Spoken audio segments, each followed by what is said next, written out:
Welcome to this lecture on the fundamentals of biomolecules. Today, we're going to explore a critical phenomenon known as protein denaturation.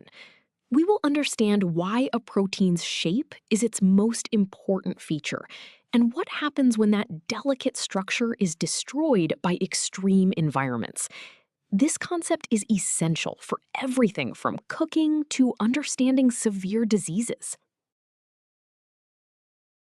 Let us start with something you have likely seen in your own kitchen. Imagine cracking a raw egg into a hot frying pan. You immediately notice the clear, gooey egg white rapidly transforming into a solid, opaque white mass. If you let it cool, it never turns back into a liquid. Why does this happen?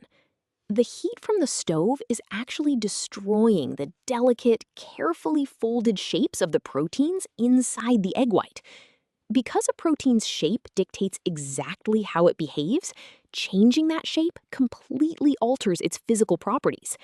This permanent loss of natural shape is our first glimpse into protein denaturation. Now that we have an intuitive understanding, let us look at the formal biochemical definition. Protein denaturation is the disruption and loss of the native, three-dimensional spatial arrangement of a protein molecule. A fully functional protein has 4 levels of structure. Denaturation specifically destroys the secondary, tertiary, and quaternary structures by breaking the weak, non-covalent interactions, like hydrogen bonds and hydrophobic interactions that hold the protein together. However, it is crucial to understand that denaturation does not break the primary structure. The sequence of amino acids, held together by strong covalent peptide bonds, remains perfectly intact. The result is a long, random, tangled string of amino acids that can no longer perform its biological function. This brings us to why this concept is so incredibly important in biology and medicine. A protein's function is entirely dependent on its specific three-dimensional shape. If it loses that shape, it cannot do its job. For example, when you get a high fever, your body is intentionally raising its temperature to denature the vital proteins of invading bacteria and viruses, effectively killing them. In our digestive system, the extreme acidity of stomach acid denatures the proteins in the food we eat, unraveling them so enzymes can easily absorb the nutrients. On the darker side, many neurodegenerative diseases, such as Alzheimer's and Parkinson's, are caused by proteins that denature and then misfold into toxic clumps inside the brain. Before we move on to the thermodynamics, let us visualize this process clearly. On the left side of this diagram, you see the native protein. It is highly folded, compact, and biologically active. When exposed to external stressors, like extreme heat or acidic chemicals, represented by the thermometer and dropper, the protein undergoes denaturation. Look at the right side. The protein has completely unraveled into a loose, chaotic chain. Notice that the individual beads, representing the amino acid sequence, are still connected. The primary structure is perfectly intact, but all the complex three-dimensional folding is lost, rendering the protein completely inactive. Now that we understand what denaturation looks like, let us look at the thermodynamics behind it. Every protein has a thermal limit, known as the melting temperature. This is the exact point where the folded and unfolded states are in perfect equilibrium. The formula for this is Tm equals delta H unfold divided by delta S unfold. Here, Tm is the melting temperature in Kelvin. Delta H unfold is the change in enthalpy, which represents the heat energy required to break the chemical bonds holding the protein together. Delta S unfold is the change in entropy, measuring the increase in disorder when the protein unravels. If a protein has highly stable bonds, meaning a large enthalpy, it will require a much higher temperature to melt. Let us see this formula in action with a concrete example. We are given a specific enzyme with an unfolding enthalpy change of 400,000 joules per mole and an unfolding entropy change of 1,250 joules per Kelvin per mole. We need to find its melting temperature. We choose our melting temperature formula because it directly relates enthalpy and entropy at equilibrium. We substitute our given values into the equation, dividing 400,000 by 1,250. This simple arithmetic gives us a final melting temperature of 320 Kelvin, which is exactly 47 degrees Celsius. If the environment gets any hotter than this, the protein will completely unfold and die. Now that we have used this formula, let us understand exactly where it comes from. The stability of any folded protein is determined by the fundamental thermodynamic equation of state, which tells us that the change in Gibbs free energy equals the change in enthalpy minus temperature times the change in entropy.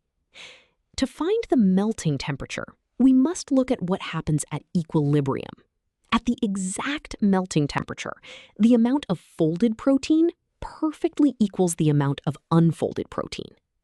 In thermodynamics, whenever a system is perfectly balanced in equilibrium, its Gibbs free energy change is exactly zero.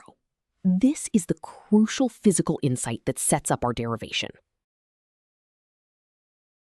Continuing from our equilibrium condition, we substitute 0 for the Gibbs free energy and replace the general temperature T with our specific melting temperature, Tm.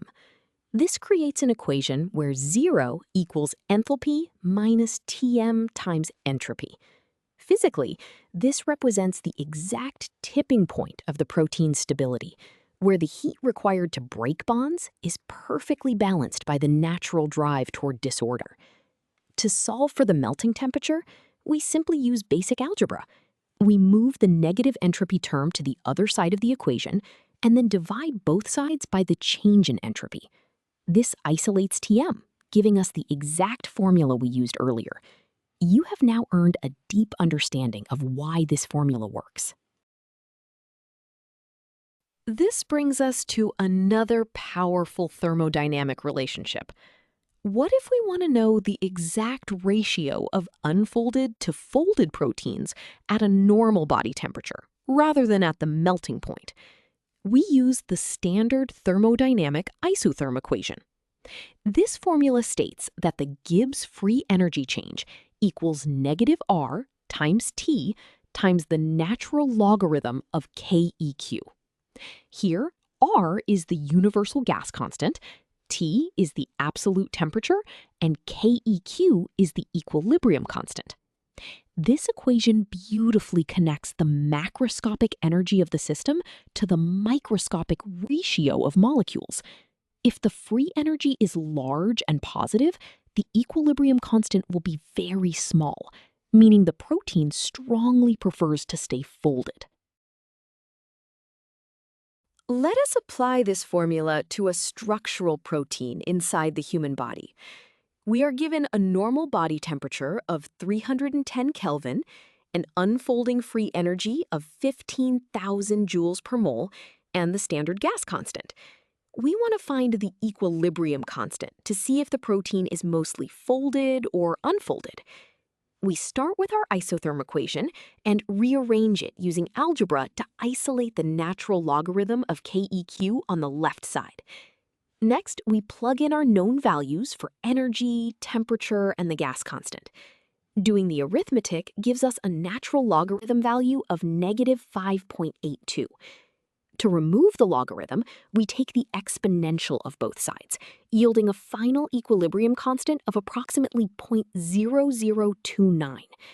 Because this value is tiny, it tells us the protein is highly stable and remains almost entirely in its functional folded state at normal body temperature. To wrap up our exploration, let us review the most important ideas we have covered today.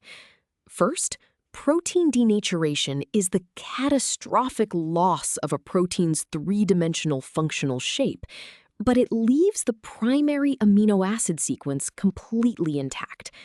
Second, we learned that the melting temperature is the exact thermal point where the folded and unfolded states are in perfect equilibrium. Finally, we saw that a protein's stability is a delicate thermodynamic balance between the enthalpy of its bonds and the entropy of its structure. You have now mastered the fundamental mechanics of how and why proteins fail. Excellent work, and keep exploring the incredible world of biomolecules.